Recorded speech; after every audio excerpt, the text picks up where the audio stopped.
সূরা আল হুজুরাত। রহমান রহিম আল্লাহ তাআলার নামে।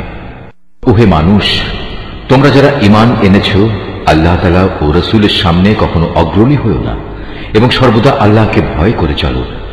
আল্লাহ তাআলা নিঃসন্দেহে সবকিছু শোনেন এবং দেখেন। হে ঈমানদার ব্যক্তিরা, কখনো নিজেদের আওয়াজ নবীর আওয়াজের উপর উঁচু করো না এবং নিজেরা যেভাবে একে অপরের সাথে উঁচু গলায় আওয়াজ করো, নবীর সামনে কখনো সে ধরনের উঁচু আওয়াজে কথা বলো না। এমন যেন কখনো না হয় যে তোমাদের সব কাজকর্ম এ কারণেই বরবাদ হয়ে যাবে এবং তোমরা তা জানতেও পারবে না। যারা আল্লাহ রসুলের সামনে নিজেদের গলার আওয়াজ নিম্নগামী করে রাখে, তারা হচ্ছে সেসব মানুষ যাদের মন মগজকে আল্লাহ তাআলা তাকওয়ার জন্য যাচাই বাছাই করে নিয়েছেন। এমন ধরনের লোকদের জন্যই রয়েছে আল্লাহর ক্ষমা ও অসীম পুরস্কার। হে নবী, যারা তোমাকে সময় অসময় তোমার কক্ষের বাইরে থেকে ডাকে, তাদের অধিকাংশই নির্বোধ লোক। যতক্ষণ তুমি তাদের কাছে বের হয়ে না আসো, ততক্ষণ পর্যন্ত তারা যদি ধৈর্য ধরে অপেক্ষা করত, তাহলে এটা তাদের জন্য হতো খুবই উত্তম।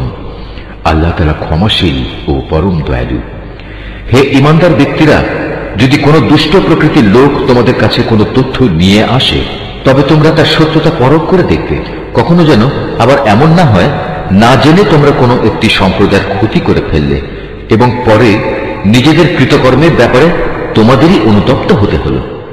তোমরা জেনে রাখো, সিদ্ধান্ত দেওয়ার জন্য তোমাদের মাঝে এখনো আল্লাহর রসুল মজুদ রয়েছে। আর আল্লাহর রসুল যদি অধিকাংশ ব্যাপারে তোমাদের মতেরই অনুসরণ করে চলে, তাহলে তোমরা এর ফলে সংকটে পড়ে যাবে। কিন্তু আল্লাহ তাআলা তা চাননি বলেই তোমাদের কাছে তিনি ঈমানকে প্রিয় বস্তু বানিয়ে দিয়েছেন। তোমাদের অন্তরে সে ঈমান আকর্ষণের বিষয় করে রেখে দিয়েছেন। আবার তোমাদের কাছে কুফরি, সত্য বিমুখতা ও গুনাহের কাজকে অপ্রিয়, অনাকাঙ্ক্ষিত বিষয় করে দিয়েছেন। এরাই হচ্ছে সঠিক পথের অনুসারী। এ হচ্ছে আল্লাহ তাআলার এক মহা অনুগ্রহ ও নিয়ামত। আল্লাহ তাআলা সর্বজ্ঞ ও প্রবল প্রজ্ঞাময়। মোমেনদের দুটো দল যদি নিজেদের মধ্যে যুদ্ধ বাঁধিয়ে বসে, তখন তোমরা উভয়ের মধ্যে মীমাংসা করে দেবে। অতঃপর তাদের এক দল যদি আরেক দলের উপর জুলুম করে, তাহলে যে দলটি জুলুম করছে তার বিরুদ্ধে তোমরা লড়াই করো, যতক্ষণ পর্যন্ত সে দলটি সম্পূর্ণত আল্লাহর বিচারের দিকে ফিরে না আসে।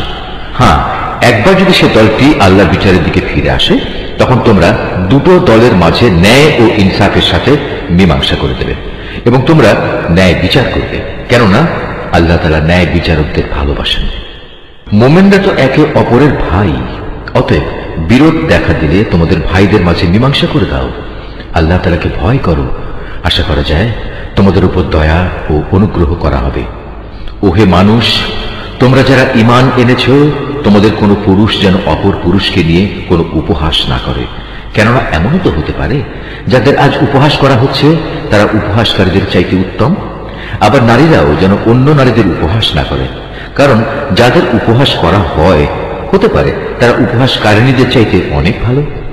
আরো মনে রাখবে, একজন আরেকজনকে অযথা দোষারোপ করবে না, আবার একজন আরেকজনকে খারাপ নাম ধরেও ডাকবে না, কারণ একবার ঈমান আনার পর কাউকে খারাপ নামে ডাকা একটা বড় ধরনের অপরাধ। যারা এই আচরণ থেকে ফিরে না আসবে তারা হবে সত্যিকার জালেম। হে ঈমানদার ব্যক্তিরা, তোমরা বেশি বেশি অনুমান করা থেকে বেঁচে থাকো, কেননা কিছু কিছু ক্ষেত্রে অনুমান আসলেই অপরাধ। এবং একে অপরের দোষ খোঁজার জন্য তার পেছনে গোয়েন্দাগিরি করো না। একজন আরেকজনের গীবত করো না। তোমাদের কেউ কি তার মৃত ভাইয়ের গোশত খেতে পছন্দ করবে? আর অবশ্যই তোমরা এটা অত্যন্ত ঘৃণা করো। এসব ব্যাপারে আল্লাহকে ভয় করো। নিশ্চয়ই আল্লাহ তাআলা তওবা কবুল করেন এবং তিনি একান্ত দয়ালু। হে মানব সম্প্রদায়, আমি তোমাদের একটি পুরুষ ও একটি নারী থেকে সৃষ্টি করেছি। তারপর আমি তোমাদের জন্য জাতি ও গোত্র বানিয়েছি, যাতে করে এর মাধ্যমে তোমরা একে অপরের সাথে পরিচিত হতে পারো। কিন্তু আল্লাহর কাছে সর্বাধিক মর্যাদা সম্পন্ন ব্যক্তি হচ্ছে সে যে আল্লাহ তাআলাকে বেশি ভয় করে। অবশ্যই আল্লাহ তাআলা সব কিছু জানেন এবং সবকিছুর পুঙ্খানুপুঙ্খ খবর রাখেন। এ আরব বেদুইনরা বলে, আমরা তো ঈমান এনেছি। তুমি বলো, না, তোমরা সঠিক অর্থে এখনো ঈমান আনোনি। তোমরা বরং বলো, আমরা তোমাদের রাজনৈতিক বশ্যতায় স্বীকার করেছি মাত্র, কারণ যথার্থ ঈমান তো এখনো তোমাদের অন্তরে প্রবেশই করেনি। যদি তোমরা সত্যি আল্লাহ তাআলা ও তার রাসূলের আনুগত্য করো, তাহলে আল্লাহ তাআলা তোমাদের কর্মফলের সামান্য পরিমাণও লাঘব করবেন না। আল্লাহ তাআলা নিঃসন্দেহে পরম ক্ষমাশীল ও একান্ত দয়ালু। সত্যিকার ঈমানদার ব্যক্তি হচ্ছে তারা যারা আল্লাহ তাআলা ও তার রাসূলের উপর ঈমান আনে, অতঃপর আল্লাহ তাআলার বিধানে সামান্যতম সন্দেহ তারা পোষণ করে না এবং জীবন ও সম্পদ দিয়ে আল্লাহর পথে জিহাদ করে। এরাই হচ্ছে সত্যনিষ্ঠ।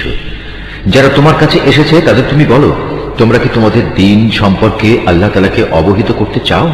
অথচ এই আকাশমণ্ডলী এবং এই জমিনে যা কিছু আছে তার সব কিছুই আল্লাহ তাআলা জানেন।